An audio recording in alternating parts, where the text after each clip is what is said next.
ये कहानी है एक ऐसे एलियन की जो ब्रह्मांड में किसी और गैलेक्सी से धरती पर आ जाता है क्योंकि उनकी अपनी गैलेक्सी खत्म हो चुकी थी। वो एलियन दिखने में भी लगभग इंसान के जैसा ही था, लेकिन अब उसे धरती पर कब्जा करने के लिए सभी इंसानों और जानवरों को अपना गुलाम बनाना था। क्या वो अपने इस मिशन में सफल हो पाएगा या नहीं, या फिर इंसान उसे मार पाएंगे? चलिए जानते हैं। तो कहानी की शुरुआत होती है मॉस्को सिटी के एक रेस्टोरेंट से, जहां पर ओलेग अपनी गर्लफ्रेंड एलिना के साथ बैठा बातें कर रहा था। ओलेग अपनी तारीफ में एलिना को बताता है कि मैं एक आर्मी ऑफिसर हूँ और मेरे पास बहुत पैसा है। ओलेग की इन सभी बातों से एलिना काफी इम्प्रेस होती है, जिसके बाद वो दोनों एक दूसरे के साथ क्वालिटी टाइम स्पेंड करते हैं। दूसरी तरफ हमें एक एरोप्लेन को दिखाया जाता है जो कि लैंड करने वाला ही था कि तभी अचानक उसका इंजन काम करना बंद कर देता है और वो एरोप्लेन सीधे जमीन पर जा गिरता है। यहाँ पर हमें पता चलता है कि सिर्फ एरोप्लेन ही नहीं बल्कि पूरी दुनिया की इलेक्ट्रॉनिक डिवाइसेस काम करना बंद कर चुकी हैं। और ऐसे ही देखते सभी जगह की बिजली चली जाती है और सारी दुनिया ब्लैकआउट हो जाती है। लेकिन पूरी धरती पर कुछ जगह अभी भी ऐसी थी जहाँ बिजली मौजूद थी, जिनमें से एक मॉस्को सिटी भी था। मॉस्को सिटी की न्यूज में दिखाया जाता है कि उनका पूरी दुनिया से कनेक्शन टूट चुका है। किसी को भी नहीं मालूम चल पा रहा था कि वहाँ के हालात कैसे हैं। ओलेग भी इसी न्यूज को देख रहा था, लेकिन उसे लगता है कि ये कोई टेररिस्ट अटैक है। जिसके बाद ब्लैकआउट एरिया को क्वारंटीन जोन का नाम दे दिया जाता है और जिन जिन एरियाज में लाइट्स थी उन एरियाज को सर्किल ऑफ लाइफ का नाम दे दिया जाता है। मॉस्को गवर्नमेंट क्वारंटीन जोन की कंडीशन जानने के लिए ड्रोन्स को वहाँ भेजती है, लेकिन रास्ते में ही सारे ड्रोन्स बड़े ही रहस्यमय तरीके से गायब हो जाते हैं। जिसके बाद अब उनके पास आर्मी को भेजने के अलावा कोई और रास्ता नहीं था। जैसे ही सारे सोल्जर्स वहाँ लैंड करते हैं, उन्हें पता चलता है कि ब्लैकआउट होने के तुरंत बाद क्वारंटीन जोन के सारे लिविंग बीइंग्स जैसे fish, cats, dogs including human beings रहस्यमय तरीके से मारे जा चुके हैं, मानो कि पूरा शहर पल भर में कब्रिस्तान बन गया हो। सोल्जर्स छानबीन कर ही रहे होते हैं, तभी एक सोल्जर पर कोई अननोन व्यक्ति अटैक कर देता है और उसे बुरी तरह से इंजर्ड करके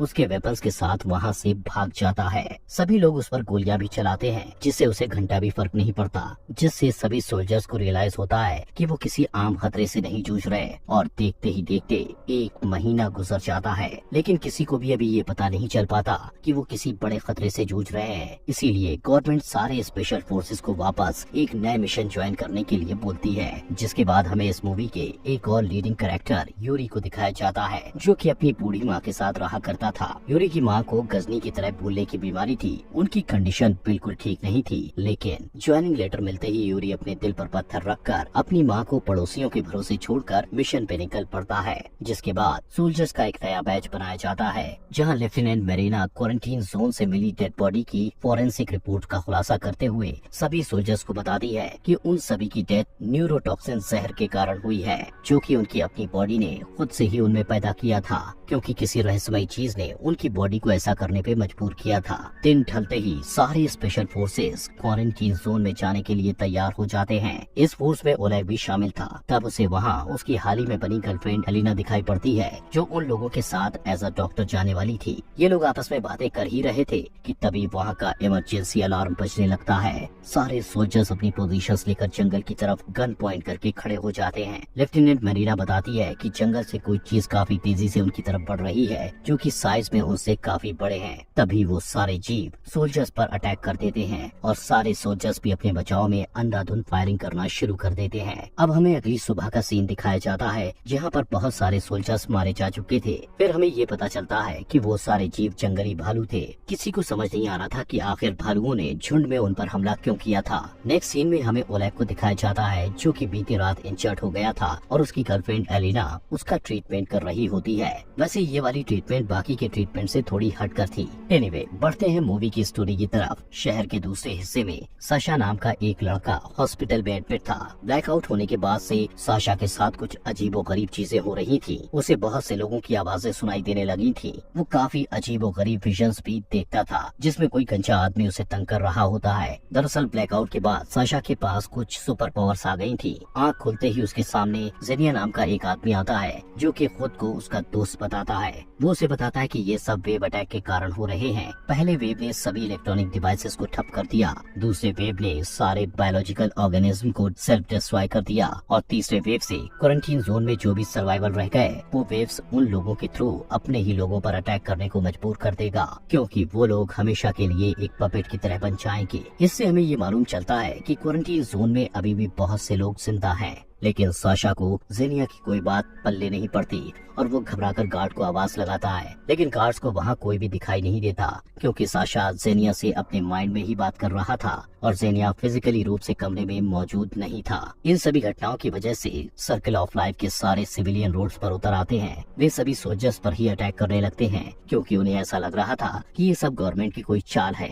दूसरी तरफ हमें आउटपोस्ट का सीन दिखाया जाता है, जहाँ पर सारे सोल्जर्स मल्टी ग्रुप बनाकर क्वारंटीन जोन के लिए मिशन पर रवाना होते हैं। सभी ग्रुप्स में से एक ग्रुप ओलेग और उसके फ्रेंड यूरी का होता है। रास्ते में उन्हें पूरा क्वारंटीन जोन डिस्ट्रॉय दिखाई देता है। एरोप्लेन की क्रैश होने की वजह से ब्रिज टूट गई थी, मैक्सिमम बिल्डिंग डिस्ट्रॉय हो चुकी थी। पहले भेजे गए आर्मी के टैंक्स, हेलीकॉप्टर्स टॉयज की तरह बिखरे पड़े थे। यूरी ओलिया नाम के एक प्रेस कॉन्फ्रेंस के साथ सेफ्टी ग्रोव टाउन में पहुंच जाता है, जहां उन्हें अगले कुछ दिनों के लिए ऑब्जर्वेशन कैंप लगाना था। दूसरी तरफ ओलेग और एलेना अपनी टीम के साथ क्वारंटीन जोन के कारकैंड नामक शहर में पहुंच जाते हैं। सभी टीम्स के सोल्जर्स अपने अपने एरिया में निगरानी कर रहे थे। कुछ दिन बीत जाते हैं, लेकिन उन्हें ना तो वहाँ कोई इंसान दिखाई पड़ता है, ना ही उनकी लाशें। नेक्स्ट सीन में हमें साशा को दिखाया जाता है। तभी उसे मिलने आईडी नाम का आदमी आता है, जो कि दिखने में काफी वियर्ड लग रहा था। वो खुद को इंसानों जैसा एलियन बताता है। वो साशा के सुपर पावर्स की हेल्प से इन सभी इंसिडेंट को अंजाम देने वाले की खोज में था। वो विलेन कोई और नहीं, आईडी का भाई रॉ था,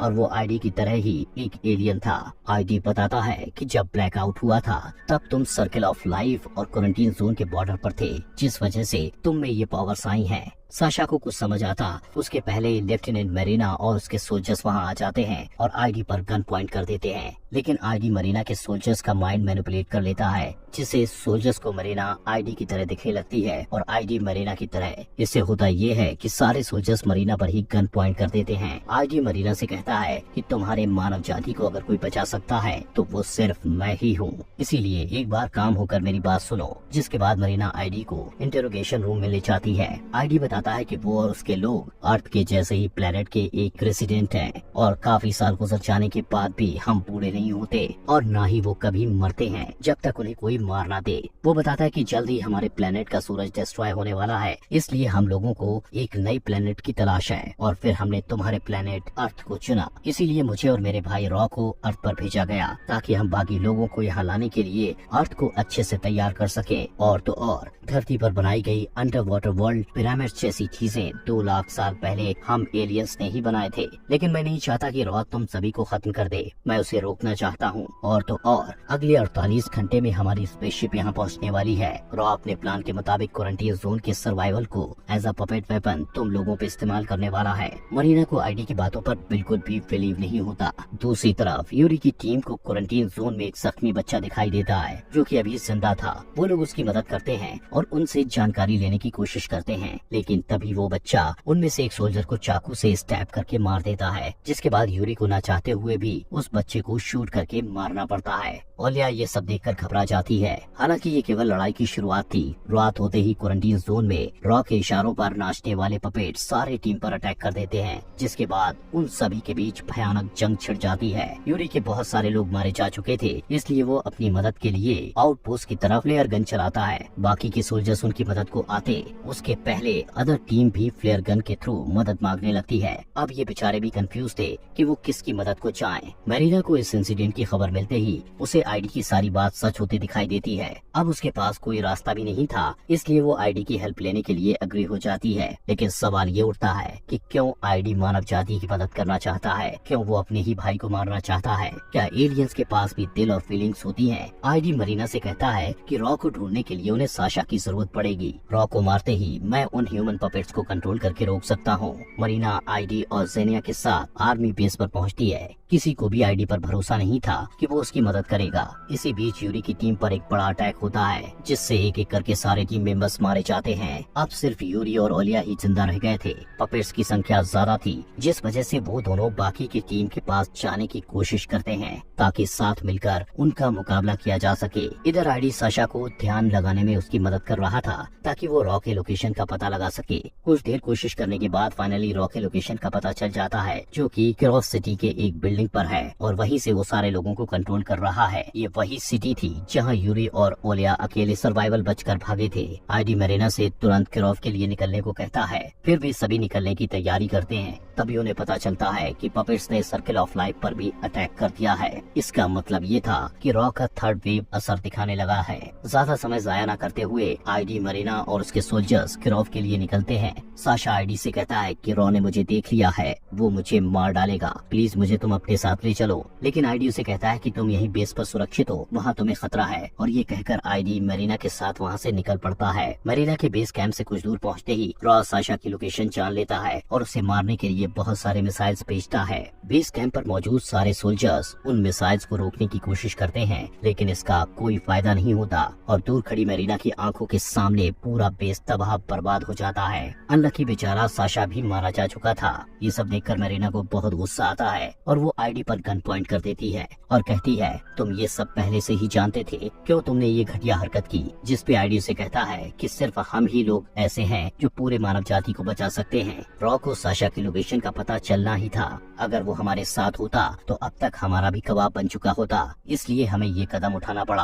अगली सुबह यूरी और ओलिया को ओलेग की टीम मिल जाती है और थोड़ी देर बाद मैरिना और उसकी ग्रुप भी उन्हें ज्वाइन कर लेते हैं। सोल्जर्स को आईडी और सर्किल ऑफ लाइफ पे हुए हमले के बारे में सब कुछ बताया जाता है। इसका मतलब था कि अर्थ पर केवल वे लोग ही जिंदा बचे हैं। जिसके बाद सभी लोग टाइम जाया न करते हुए उस बिल्डिंग की तरफ बढ़ते हैं जहाँ से रॉ सभी को कंट्रोल कर रहा था। लेकिन रास्ते में ह्यूमन पपेट्स उनका रास्ता रोकते हैं, जिसके बाद उन लोगों के बीच वॉर छिड़ जाती है। सभी सोल्जर्स समझ चुके थे कि ये अब वापस नॉर्मल नहीं हो सकते, इसीलिए वे सभी बिना उनकी जान की परवाह किए उन्हें मारते कुचलते टैंक से आगे बढ़ने लगते हैं। कुछ पपेट्स तो अपने शरीर में बॉम्ब बंधे बारिश की तरह उन पे गिर रहे थे, लेकिन काफी मुश्किलों के बाद आर्मी ग्रुप इन पपेट्स से बचकर बिल्डिंग तक पहुंच जाते हैं। जिसके बाद आईडी, यूरी और बाकी के कुछ सोल्जर्स को अपने साथ बिल्डिंग के टेरेस पर चलने को बोलता है और बाकी बचे सोल्जर्स पपेट का मुकाबला करने बिल्डिंग के नीचे खड़े थे। और इसी के साथ फाइनली यूरी और आईडी का रॉ से सामना होता है। यूरी रॉ पे हमला करता है, लेकिन वो उसे एक ही झटके में दूर फेंक देता है। फिर हमें रॉ और आईडी के बीच ताबड़तोड़ फाइट देखने को मिलती है। वो दोनों एक से बढ़कर एक थे। दूसरी तरफ बिल्डिंग के नीचे ओलेग और बाकी के सोल्जर्स को उन पपेट्स को रोकने में दिक्कत हो रही थी, क्योंकि उनकी संख्या लाखों में थी, जिस वजह से काफी सोल्जर्स मारे जाते हैं। और तो और वो लोग पेट्रोल से भरे ट्रक से उन पर हमला करते हैं, जिससे एक बहुत बड़ा धमाका होता है, जिस वजह से कुछ को छोड़कर सभी सोल्जर्स मारे जाते हैं। इसका मतलब ये था कि ये लोग ज्यादा से ज्यादा 5-6 ही रह गए थे जिन्हें उनका मुकाबला करना था। ओलेग और बाकी के लोग बिल्डिंग्स के ऊपर भागते हैं और सारे पपेट्स अपने लीडर रॉ की हेल्प करने बिल्डिंग की तरफ बढ़ते हैं। पपेट्स ऊपर आ पाते कि उसके पहले ही आईडी रॉ पर जोरदार हमला करता है और उसके सीने से एक एलियन टाइप दिल बाहर निकाल लेता है। मौका देखते ही यूरी रॉ के दिल में ग्रेनेड डाल देता है, जिससे उसकी वहीं पर मौत हो जाती है। रॉ की मौत के बाद आईडी को उन लोगों पर पूरा कंट्रोल मिल जाता है और वो उन्हें एक ही झटके में मार देता है। अब यूरी, ओलेग, एलिना, ओलिया, मैरिना और जीनिया एकमात्र इंसान अर्थ पर जीवित थे, लेकिन उन्हें ये जंग जीतकर कोई खुशी नहीं थी, क्योंकि जमीन पर करोड़ों बेगुनाह लोगों की लाशें पड़ी थी।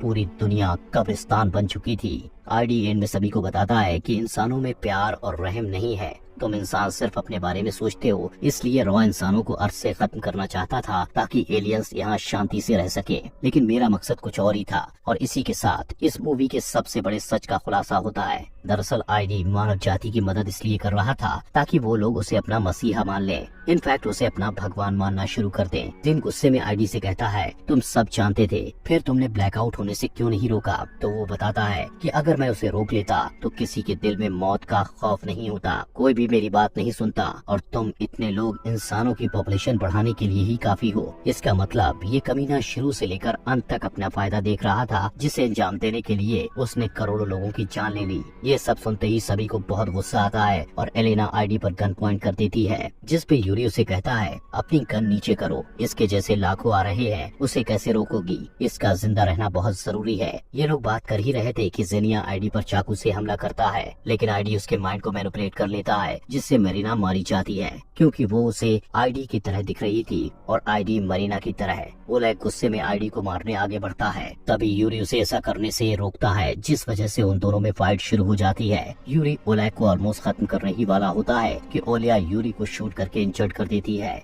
जिसके बाद आईडी ओलेग के पिता का मल्टी रूप लेकर उसे कंफ्यूज करता है। इसी दौरान जीनिया आईडी के रियल बॉडी के साथ बिल्डिंग से जंप मार देता है और फाइनली जीनिया के साथ साथ आईडी भी मारा जाता है। अब सिर्फ ओलेग, ओलिया, इंजर्ड यूरी और एलेना आने वाले एलियंस का मुकाबला करने के लिए जिंदा रह गए थे। कुछ ही देर में एलियंस की स्पेसशिप वहां लैंड कर जाती है। स्पेसशिप का दरवाजा खुलता है लेकिन कोई बाहर नहीं आता, जिसके बाद वो लोग अंदर जाने का डिसाइड करते हैं। ओलेग, ओलिया और एलेना अंदर जाते हैं, जहां उन्हें लाखों एलियंस के चैम्बर्स दिखाई पड़ते हैं, जिसके अंदर वो सभी सो रहे थे। तभी चैम्बर के अंदर कुछ अजीब सा लिक्विड फ्लो होने लगता है, जिससे उन सभी को होश आने लगता है। एलेना बताती है कि ये जरूर उसका ऑक्सीजन सप्लाई होगा, इसीलिए उनके जगने से पहले ओलेग एक एक को शूट करके मारने लगता है, बट उनके पास उतनी बुलेट्स और टाइम नहीं था, जिसके बाद वो लोग दिमाग लगाते हैं और मेन सप्लाई के पाइप को एक्स से मारकर तोड़ देते हैं, जिस वजह से वो सारे एलियंस जगने से पहले ही मारे जाते हैं। अब बस कुछ चैम्बर बाकी रह गए थे, जिनमें उन्हें एलियंस के मासूम बच्चे दिखाई देते हैं। तो उन लोगों को आईडी की कही हुई बात याद आ जाती है कि इंसान मतलबी और बेरहम होते हैं, इसीलिए वो लोग बेबी एलियंस को नहीं मारते। कुछ ही समय बाद सारे बेबी एलियंस बाहर आ जाते हैं, जो कि दिखने में आईडी की ही तरह थे।